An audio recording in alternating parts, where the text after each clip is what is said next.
அன்பானவர்களே, ஆண்டவராய் இயேசு கிறிஸ்துவின் நாமத்தில் ஜெபமே ஜெயம் என்ற நிகழ்ச்சிக்கு உங்களை அன்போடு வரவேற்கிறோம். வேதாகமத்திலே ராஜரீக பிரமாணம் என்று சொல்லி ஒன்று இருக்கிறது. அது என்ன ராஜரீக பிரமாணம்? யாக்கோப்பு எழுதின புஸ்தகம் 2ஆம் அதிகாரம் 8ஆம் வசனம் இவ்விதமாய் சொல்கிறது, உன்னிடத்தில் நீ அன்பு கூறுவது போல பிறனிடத்தில் அன்பு கூறுவாயாக என்று வேதவாக்கியம் சொல்லுகிற ராஜரீக பிரமாணத்தை நீங்கள் நிறைவேற்றினால் நன்மை செய்வீர்கள். எது ராஜரீக பிரமாணம்? உன்னிடத்தில் அன்பு கூறுவது போல பிறனிடத்திலும் அன்பு கூறுவாயாக. நாம் நம்மை நேசிக்கிறோம் அல்லவா? நம்ம நேசிக்கிறோமா இல்லையா? நம்ம நல்லா சாப்பிடணும்னு நினைக்கிறோம், நல்லா உடுத்தணும்னு நினைக்கிறோம், நல்ல வேலை செய்ய நினைக்கிறோம், நல்லா சம்பாதிக்க நினைக்கிறோம், நல்லா படிக்கணும்னு செய்கிறோம், நாம் நினைக்கிறோம், நல்லா இருக்கணும்னு நம்ம நினைக்கிறோம். அதுக்காக எவ்வளோ பிரயாசப்படுறோம், கஷ்டப்படுறோம். அதே போன்று மற்றவர்களையும் நேசிக்க வேண்டுமா?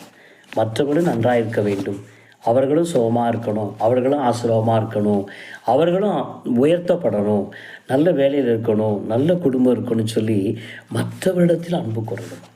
நம்மிடத்திலும் அன்பு கூறுகிறோம். அன்பு கூர்ந்து நம்மை நாம் கவனிக்கிறோம், நம்முடைய குடும்பத்தை கவனிக்கிறோம், குடும்பத்தில் அன்பு கூறுகிறோம்.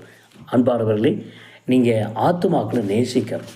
உங்கள் சகோதரனை நேசிங்க, உங்கள் சகோதரியை நேசிங்க, உடன் பிறந்தவங்களை நேசிங்க, உங்கள் இனஜன பந்துக்களில் நேசிங்கங்க. அன்பு இல்லாமல் போயிடக்கூடாதுங்க.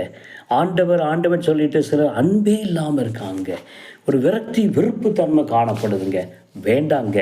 ராஜரீக பிரமாணத்தை நம்ம நிறைவேற்றக்கூடிய மக்களாக மாறுவோங்க. ஆமாங்க, நம்ம நேசிப்பது போல பிறரிடத்திலும் நேசிப்போங்க. ஆண்டவர் இயேசு கிறிஸ்து பரலோக சிங்காசனத்தை விட்டு இறங்கி இந்த பூமிக்கு வந்து அந்த பாவமான சாபமான சிலுவையில் மரித்தாருங்க. ஏன் தெரியுமாங்க? உங்களையும் என்னை நேசிப்பதினால்தாங்க. நம்ம மீது வைத்த அன்பு அவர் ஜீவனையே நமக்காக கொடுத்தாருங்க. 3ஆம் நாள் உயிர்த்தெழுந்து இன்றைக்கும் உயிரோடு இருக்காருங்க. ஆமாங்க, நேசிங்கங்க, அன்பு கூறுங்க. பிறருடைய குறைகளை குற்றங்களை எல்லாம் பெருசாக நினைக்காதீங்க, பொறுத்து கொள்ளுங்க, மன்னிக்க பழகிக்கோங்க. ஆமாங்க, மன்னித்து ஏற்றுக்கொள்ளுங்க. யார்கிட்ட தான் குறை இல்லை, நம்ம பலவீனமான மனிதர்கள் தானே. ஆகவே மற்றவருடைய சிறு சிறு குறைகளெல்லாம் நம்ம மன்னிப்போம், மறப்போம். கசப்பெல்லாம் எடுத்து போட்டு நாம் என்ன செய்வோம்? அன்பு கூறுவோம், நேசிங்க. குடும்பத்திலேருந்து அன்பை தொடங்குங்க, உறவுகளை தொடங்க, நண்பர்களில் தொடங்குங்க, சபையில் அன்பை காண்பிங்க, வீட்டில் வெளியே எல்லாம் அன்பை காமிங்க.